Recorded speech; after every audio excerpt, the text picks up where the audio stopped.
Now, we heard a moment ago from Trump's incoming National Security Advisor, Mike Waltz, saying incoming President Trump is concerned about the escalation and where this is all going.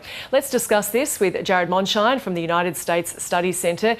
Jared, why policy reversals now from Joe Biden in this lame duck period?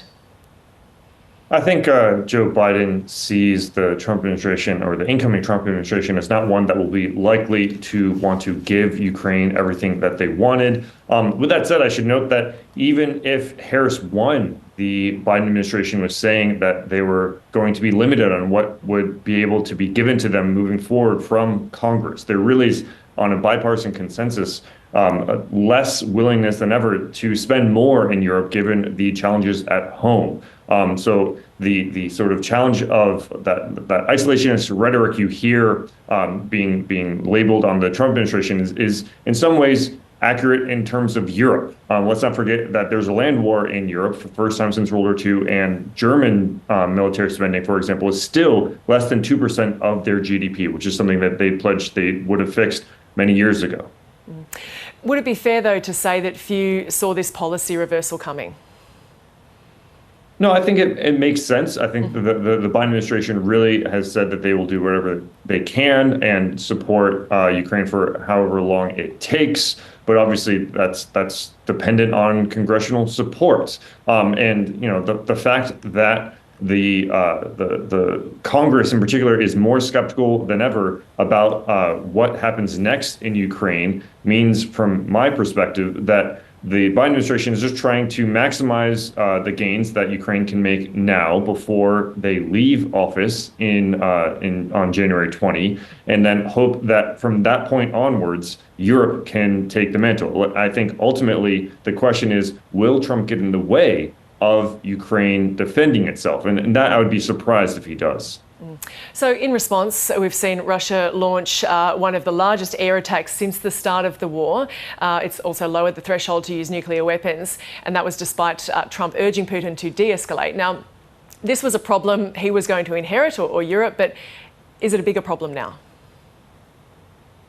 I think right now it's really too early to tell what's going on there. There's been a lot of a flurry of movement since the election in particular. I think both sides are trying to maximize their situation and their land and their offensive abilities, because there's a lot of assumptions that Donald Trump will basically call for an end to all hostilities and perhaps a complete end to any further gains on either side, and accepting the sort of borders as they stand right now. And so as a result, both the Russians and the Ukrainians are trying to do everything they can to end up in a more advantageous situation. And the Biden administration is doing everything they can to help the Ukrainians.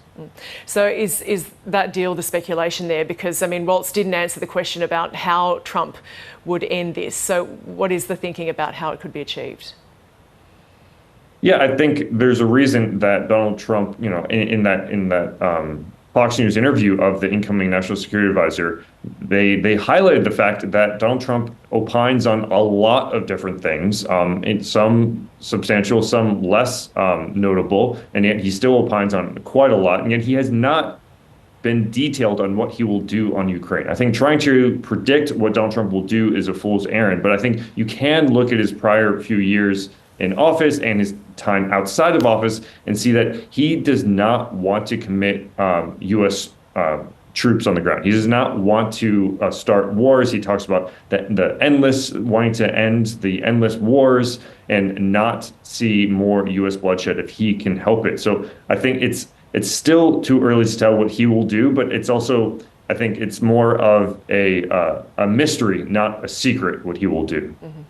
As to what is happening on the ground, we know that Russia is making territorial gains. Ukraine has taken some territory inside Russia's Kursk region, though, of course, North Korean troops have now been deployed there. So are there expectations ahead of Trump's inauguration as to where the territorial gains or losses will be?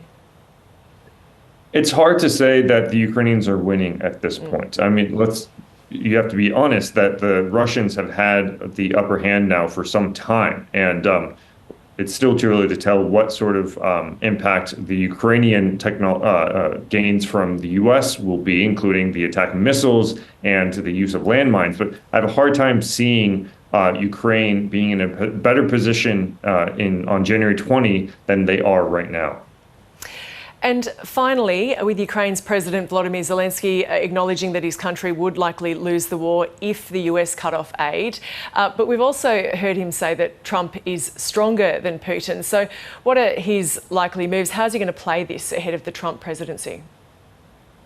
He's been very careful in how he talks about and talks to the Trump administration. When he was recently in the United States, he went out of his way to visit Donald Trump and make sure that they went and spoke to the media together. Again, Donald Trump did not sort of denounce Russia's invasion of Ukraine, but he also did not denounce Zelensky himself. And so I think Zelensky is trying to do a balancing act right now. I think one thing that we can take for certain at this point is that I don't think that Zelensky will be talking about defending democracy or the rules-based order, which he has been over the course of Biden being president. I think he's most likely going to focus on very tangible interests, whether it be military assets that Ukraine can help the United States in developing future technologies there, or whether it be in Ukraine's energy resources and maintaining U.S. access to those things. I think that is sort of the change that I see Zelensky likely to take in the coming years. Jared Mondschein from the United States Studies Centre, thank you for joining us. Thank you.